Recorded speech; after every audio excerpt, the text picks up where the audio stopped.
Hello student, हम लोग अपनी लास्ट क्लास में शुंगा डायनेस्टी के बारे में पढ़ रहे थे, तो उसी का ये सेकंड पार्ट है। हम लोगों ने भरूच एंड सांची स्तूप तक कंप्लीट किया था, हीनयान महायान देखा था, तो उसी के कुछ एग्जांपल्स यहाँ पे देखेंगे और उसको आगे कंटिन्यू करेंगे। तो ये भरूच स्तूप जिसके बारे में मैंने बताया था, यहाँ पे देखिए ये गेट की कार्विंग जिसकी सातवाहनों ने करवाई थी।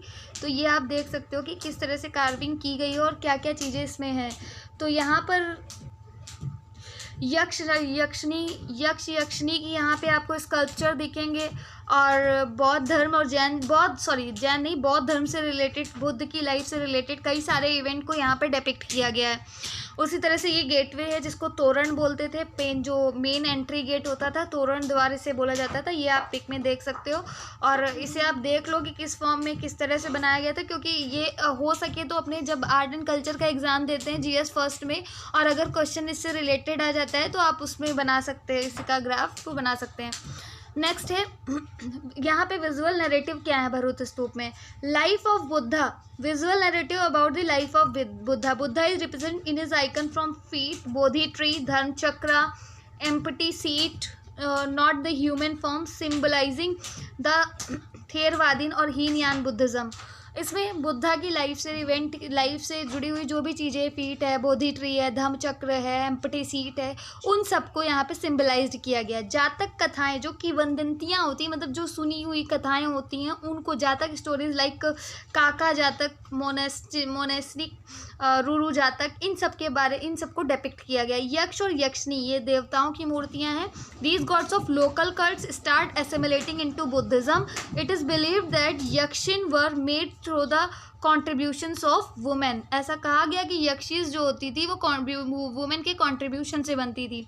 फिर आते हैं मेडालियंस। मेडालियंस क्या होता है, मैंने आगे मेडालियंस का आपको चित्र भी यहाँ पे दिया हुआ है, ये पिक दी हुई है। मेडालियंस ये होता था, there also medallions like the one show below, यहाँ पे दिया हुआ है। They represent the sun god, various bodhisattva. ये सन गॉड को रिप्रेजेंट करते थे और वेरियस बोधिसत्वों को रिप्रेजेंट करते थे, जिन्हें मेडालियंस बोला गया है। नेक्स्ट, शुंगा डायनेस्टी के टाइम का एक इम्पॉर्टेंट आर्किटेक्ट है, वो हेलियोडोरस पिलर है। ये बहुत ही इम्पॉर्टेंट है। ये इसकी पिक इमेज दी हुई है यहाँ पर। ये काफ़ी बार एग्जाम में पूछा जा चुका है, खासतौर से यूपी पीसीएस में। Stone column erected by Heliodorus, Greek ambassador to the court of Shunga king. ये शुंग किंग के कोर्ट में था। शुंग किंग के कोर्ट में हेलियोडोरस नाम का एक एम्बेसडर था जिसने बनवाया था। और और जो वो किंग था उसका नाम था भागभद्र। और ये किसके सम्मान में बनाया था? भगवान वासुदेव। मैंने आपको रिलीजन पढ़ाया था, तो रिलीजन में मैंने बताया था कि वासुदेव की पूजा होती थी उस टाइम, और वासुदेव से रिलेटेड रिलीजन 3 सेक्ट, मैंने 3 स्ट्रीम बताई थी। तो वासुदेव का बहुत उस समय सम्मान होता था, तो वासुदेव के ऑनर में इसे बनवाया था। इंडिपेंडेंट आर्ट शुंगा एज में देखते हैं। स्टैंडिंग स्कल्पचर में यक्ष और यक्षनी बनाए गए हैं। ग्वालियर एंड मथुरा में डिस्कवर्ड हुए हैं। ये यक्ष की एक इमेज आपको सामने दी हुई है।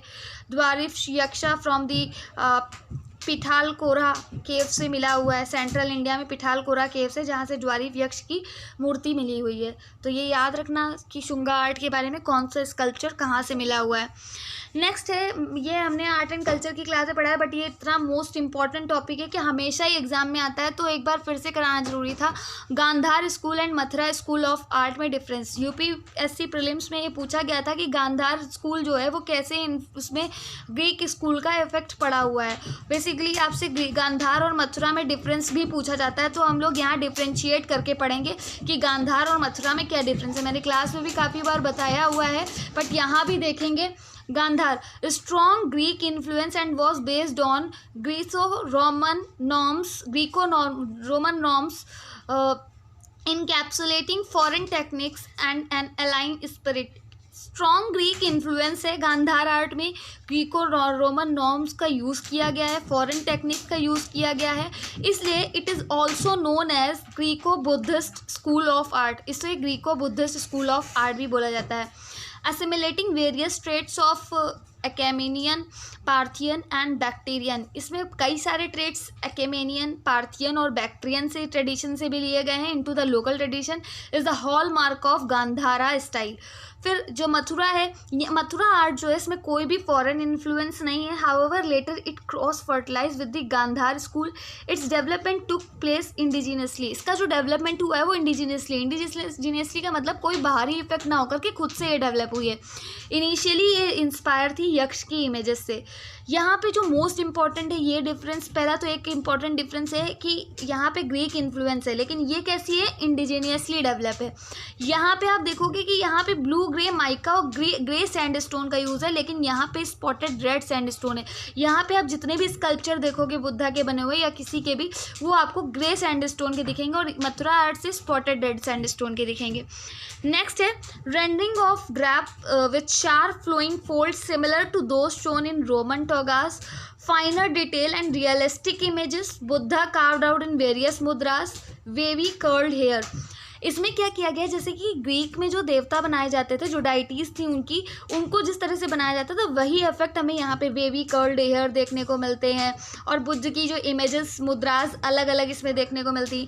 यहाँ early period light volume having fleshly body, later period में क्या हुआ, फ्लैशीनेस रिड्यूस्ड हो गई, not much attention to detailed sculpting, ज़्यादा अटेंशन डिटेल्ड स्कल्पटिंग भी नहीं दिया गया। फिर halo not decorated, images are very expressive, बहुत एक्सप्रेसिव इमेज होती थी।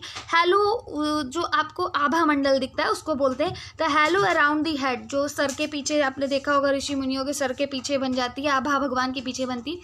The halo around the head of Buddha was profusely decorated. तो आपको याद रखना है कि हैलो यानी आभा मंडल किस आर्ट में, किस स्कूल ऑफ आर्ट में पीछे बना है, तो वो मथुरा स्कूल ऑफ आर्ट में बना है। और लेकिन यहाँ पे इमेजेस क्या है, लेस एक्सप्रेसिव है, मतलब एक्सप्रेशन जो चेहरा दे रहा है वो मथुरा आर्ट में कम दे रहा है और गांधार आर्ट में ज़्यादा दे रहा है। ये मेनली बुद्धिज़्म है, इसमें हिंदुइज्म, बुद्धिज़्म और जैनिज्म तीनों रिलीजन के बारे में आप लोग तीनों रिलीजन का इफेक्ट देखोगे और तीनों ही रिलीजन से रिलेटेड यहाँ पे स्कल्पचर आपको मिलेगा। यक्ष यक्षिणी की मूर्तियाँ, बुद्धा की मूर्तियाँ, जैन तीर्थंकरों की मूर्तियाँ, तो हर चीज़ देखने को इसमें मिलेगी। यहाँ पे गांधार स्कूल ऑफ थीम यहाँ पे डिपिक्ट किए गए हैं। ये देखिए गांधार, ये में गांधार की आर्ट से ये अफेक्टेड है। बुद्धा की स्टैंडिंग स्कल्पचर है ये, और ये है सीटेड पोजीशन, स्टैंडिंग पोजीशन है और ये सीटेड पोजीशन, ये गांधार स्कूल ऑफ थीम्स के। नेक्स्ट है मथुरा स्कूल ऑफ थीम। ये देखिए रेड स्पॉटेड आपको दिख रहा है, रेड स्पॉटेड पत्थर का यूज़ हुआ है इसमें।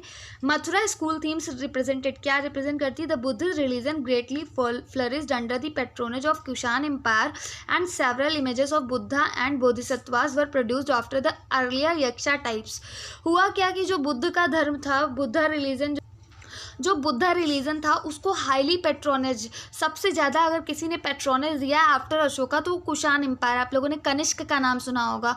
और इसी टाइम पे बहुत सारी बुद्धा की और बोधिसत्वा की मूर्तियाँ बनाई गई। यक्ष के टाइप में भी, यक्ष के टाइप्स देखे हमने, several images of Buddha and bodhisattvas were produced after the earlier yaksha type. पहले शुरुआत में यक्ष की बनाई गई और फिर कई सारे बुद्ध और बोधिसत्वों की बनाई गई। कनिष्क को जरूर याद रखना, 4th काउंसिल हुई थी कनिष्क के टाइम पे, और इसके बाद हम लोग कुषाण डायनेस्टी पढ़ेंगे तो वहाँ पढ़ेंगे भी इसके बारे में डिटेल में। The first purely Indian style art and sculpture were produced here. पहली प्योर इंडियन स्टाइल आर्ट है। Art is famous for its iconographic traits, identification of particular deities based on the postures, attribute and vehicles. Next है thank you for watching it. अगर आपको chapter समझ में आया है तो अगर कोई आपका क्वेश्चन है तो आप कमेंट सेक्शन में मेंशन कर सकते हैं, मुझे अलग से भी भेज सकते हैं क्वेश्चंस को। और अगर चैप्टर समझ में आया है, आगे वीडियो लगता है कि बनाने चाहिए, तो इस चैनल को सब्सक्राइब करिए, लाइक करिए and thank you for watching it.